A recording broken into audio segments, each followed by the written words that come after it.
Elohim Apologetics/www.youtube.com/please subscribe my YouTube channel.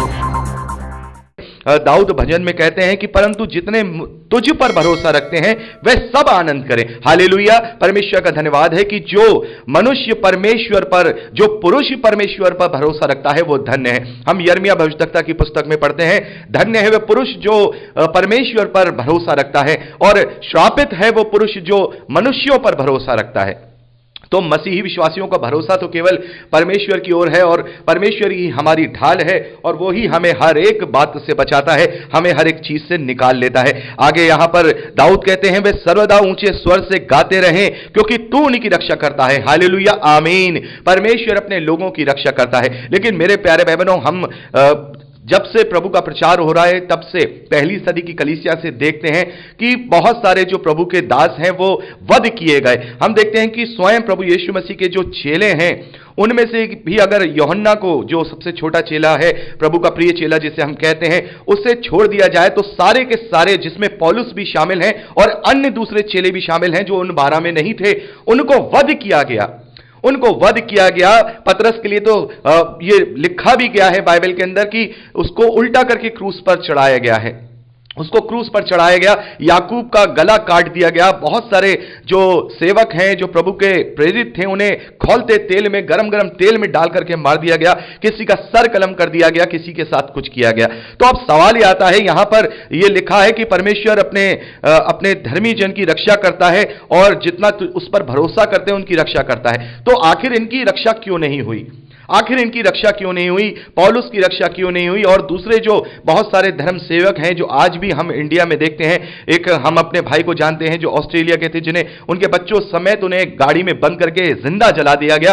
तो परमेश्वर ने उनकी रक्षा क्यों नहीं की? बहुत बार यह सवाल उत्पन्न होता है कि परमेश्वर आखिर उनकी रक्षा क्या है। तो मेरे प्यारे भाई बहनों, जब हमने प्रकाशित वाक्य का अध्ययन किया था 6ठे अध्याय में, हमने देखा था कि जब 5वीं मोहर खोली गई तो वहां पर हम देखते हैं कि यूहन्ना को वेदी के नीचे उनके प्राणों को वो देखता है जो परमेश्वर के वचन के कारण, उसकी गवाही के कारण वध किए गए थे, और उनकी जो संख्या है वो बहुत सारी थी, अनगिनत वो संख्या थी। और हम देखते हैं कि वो लोग वहां पर दुहाई देते हैं परमेश्वर से कि हे स्वामी, हे पवित्र और सत्य, तू कब तक न्याय ना करेगा और पृथ्वी के रहने वालों से हमारे लहू का बदला कब तक ना लेगा। उनमें से हर एक को श्वेत वस्त्र दिया गया और उनसे कहा गया, और थोड़ी देर तक विश्राम करो, जब तक तुम्हारे संगी दास और भाई जो तुम्हारे समान वध होने वाले हैं उनकी गिनती पूरी ना हो ले। तो मेरे प्यारे भाई बहनों, हम देखते हैं कि परमेश्वर जानता है उन वध होने वालों की गिनती को। तो यहां पर हम देखते हैं कि जो वध होने वाले,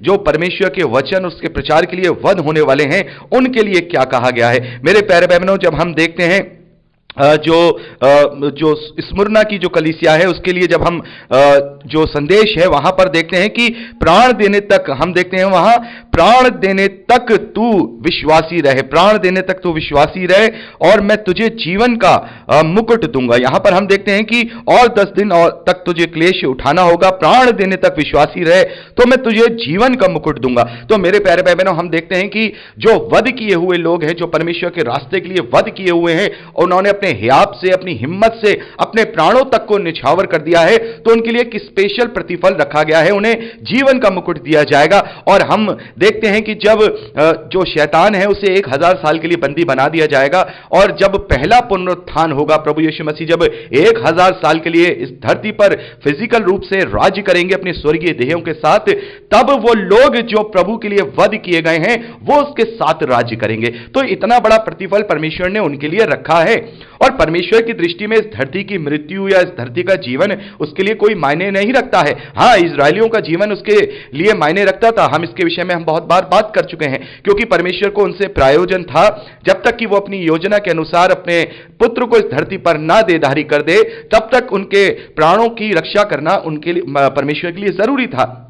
लेकिन अगर हम मसीह विश्वासियों के वो प्राणों की रक्षा करेगा तो फिर उनसे उस प्रतिफल को वो छीन लेगा। तो परमेश्वर नहीं चाहेगा कि मैं किसी भी विश्वासी के उस प्रतिफल को छीन लूं जो मैंने उसके लिए ठहराया है कि वो 1000 साल के राज्य में अपने उद्धारकर्ता प्रभु यीशु मसीह के साथ राज्य करेगा, उसके साथ वो सिंहासन में बैठेगा, उसे जीवन का मुकुट दिया जाएगा, उसे श्वेत वस्त्र पहनाए जाएंगे, क्योंकि यहां का प्रतिफल कुछ नहीं है। मान लीजिए अगर हमारी जान बच भी जाएगी तो उससे क्या लाभ होगा? लाभ तो तब होगा जब हम अपने प्राणों को क्या कर देंगे? परमेश्वर के लिए न्यौछावर कर देंगे। मेरे प्यारे भाई बहनों, प्रभु यीशु मसीह कहते हैं कि जो अपने प्राण खोएगा वो प्राण पाएगा, जो अपने प्राण खोएगा वो अपने प्राण पाएगा, और जो अपने प्राण बचाएगा वो अपने प्राण खोएगा। तो मसीही विश्वासियों को इसीलिए परमेश्वर इन उस प्राण की रक्षा नहीं करते जो प्राण जाना ही जाना है। आज परमेश्वर उनकी रक्षा कर लेगा और उन्हें प्राणों से बचा लेगा, तो एक समय जो निश्चित है 80-90 साल, उनको फिर मृत्यु आएगी। तो परमेश्वर तो चाहता है कि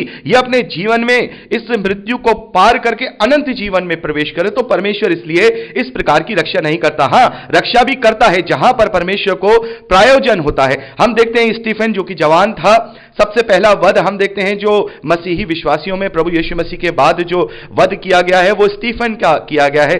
प्रेरितों के कार्य 7वें अध्याय में देखते हैं कि उसको सरे राह चौराहे पे पथरवा करके यहूदियों ने मार दिया, और वो मरते समय, वध होते समय क्या कह रहा था? वो कह रहा था कि मैं स्वर्ग का दरवाजा खुला हुआ देख रहा हूं और प्रभु को वहां खड़े हुए देख रहा हूं अपने पिता के दाहिनी ओर। तो मेरे प्यारे भाई बहनों, ये वो मुकाम है जो वध होने वालों को, अपने प्राणों को न्यौछावर करने वालों को दिया जाएगा। तो परमेश्वर उनका प्रतिफल कभी भी नहीं चाहता कि इनका प्रतिफल खो जाए। ये मेरे लिए प्राण देना चाहते हैं और मैं इनको इस तरीके से बचा लूं। हां, यदि वो अपने मन से कह रहे हैं परमेश्वर बचा ले, या इस प्रकार की प्रार्थना कर रहे हैं, तो परमेश्वर उनकी सुनता भी है, उनकी रक्षा भी करता है। लेकिन हम देखते हैं जो प्रभु के सच्चे दास होते हैं वो अपने प्राणों की रक्षा के लिए प्रार्थना नहीं करते। स्टीफन ने अपने प्राणों की रक्षा के लिए प्रार्थना नहीं की है।